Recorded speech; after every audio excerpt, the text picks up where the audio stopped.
रूस के बटन दबाते ही भयानक स्पीड पकड़ी लूना 25 ने। लॉन्च बटन प्रेस होते ही डरावनी स्पीड से निकला लूना 25। अंतरिक्ष को चीरते हुए निकला लूना 25। ना करते आखिरकार लॉन्च हो ही गया लूना 25।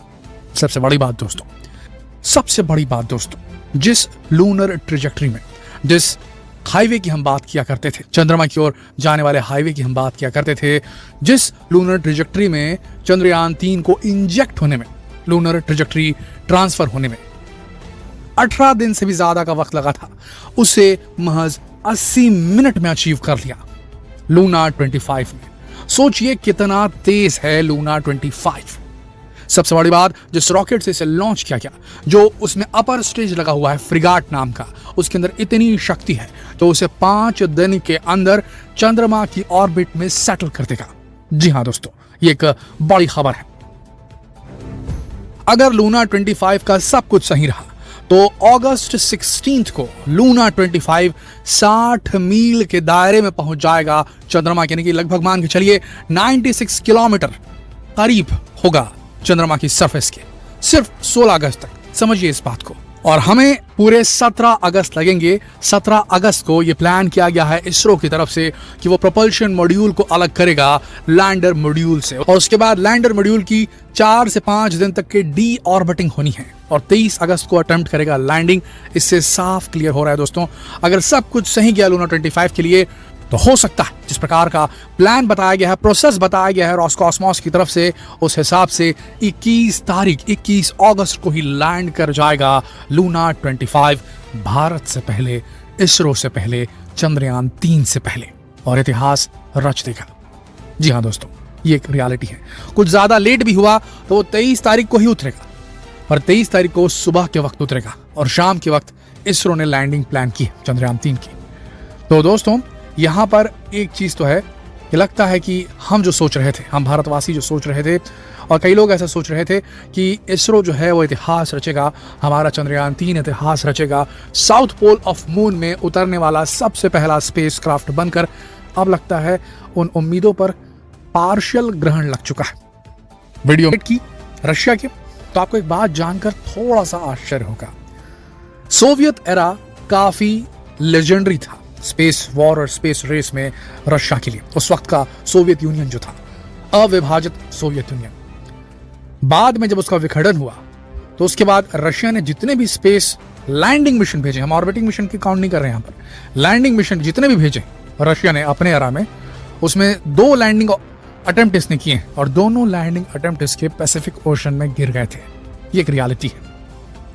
यहां हम कहीं से भी रशिया को नीचे नहीं दिखाना चाहते, बस एक उम्मीद थी जो जागी थी हम भारतवासियों के दिल में कि चंद्रयान 3 पहला होगा साउथ पोल पर उतरने वाला, एक इतिहास रच जाएगा इसरो के नाम पे। सबसे पहले पानी को वहां पर देखने की, उसके होने की आशंका भी सबसे पहले चंद्रयान 1 ने जताई थी, और वो क्रेडिट नासा को बिल्कुल नहीं जाना चाहिए। ठीक उसी तरीके से हम ये सोच रहे थे कि साउथ पोल पर सबसे पहले उतरने वाला देश अगर कोई बने तो वो देश भारत ही बने, क्योंकि साउथ पोल पर पानी है। इस बात को सबसे पहले चंद्रयान 1 नहीं बताया था। तो यहां पर यह ना हो कि पावरफुल कंट्री डिस्क्रेडिट कर दे भारत को। हालांकि ऐसा रशिया करना नहीं चाहेगा, बट चीजें कुछ ऐसी हैं दोस्तों कि इसे समझना थोड़ा सा पेचीदा है। ये बात अब एक असलियत बन चुकी है कि अब चंद्रमा को भी जियोपॉलिटिकल टेंशन का एरिया बनाया जा रहा है, और ये हम यूं ही बनी बनाए बातें नहीं कर रहे हैं। अगर हम बात करें विटाली इगोरोव की, नाम इनका आप गूगल सर्च कर लीजिएगा, विटाली इगोरोव, ये एक पॉपुलर रशियन स्पेस एनालिस्ट है। जैसे हमारे एनालिस्ट होते हैं ना, अलग अलग प्रकार के इलेक्शन एनालिस्ट जो बैठ करके बताते हैं यहाँ सीट इतनी आएगी, वहाँ सीट इतनी आएगी, तो वहाँ पर स्पेस एनालिस्ट रहते हैं। तो वो स्पेस एनालिस्ट जो हैं वो कवर कर रहे हैं लगातार सालों साल से।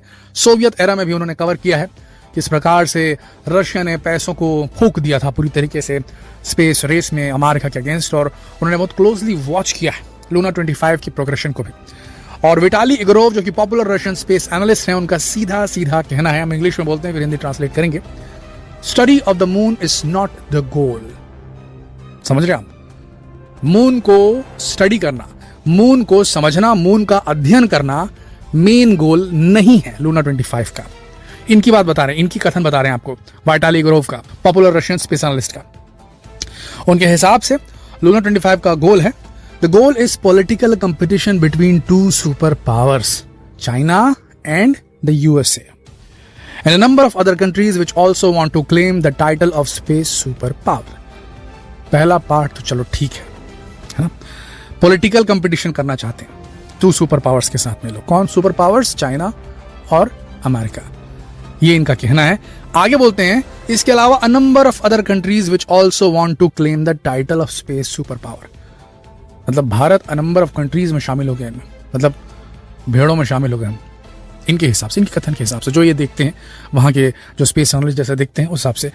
मतलब ऐसे बहुत सारे देश हैं जो सुपर पावर बनना चाहते हैं स्पेस के, उनसे भी हमारी कंपटीशन है, और वो कंपटीशन सीधे सीधे भारत से बात कर रहे हैं। तभी तो एग्जैक्ट उस टाइम पे इन्होंने अपना लैंडिंग प्लान किया है जब भारत उतरने वाला था, और भेजा भी एकदम आखिरी में। वो चाहते तो पहले भेज देते, पर यही टाइम क्यों इन्होंने चुना?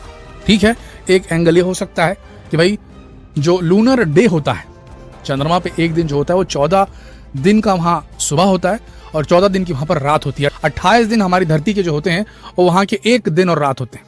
तो अमूमन एक पर्टिकुलर टाइम पे कोई भी देश उतरना चाहेगा तो वो दिन के टाइम ही उतरना चाहेगा, लूनर डे जब वहाँ पर सूरज उगा हो तभी उतरना चाहेगा, ताकि उसके सोलर पैनल पावर्ड हो।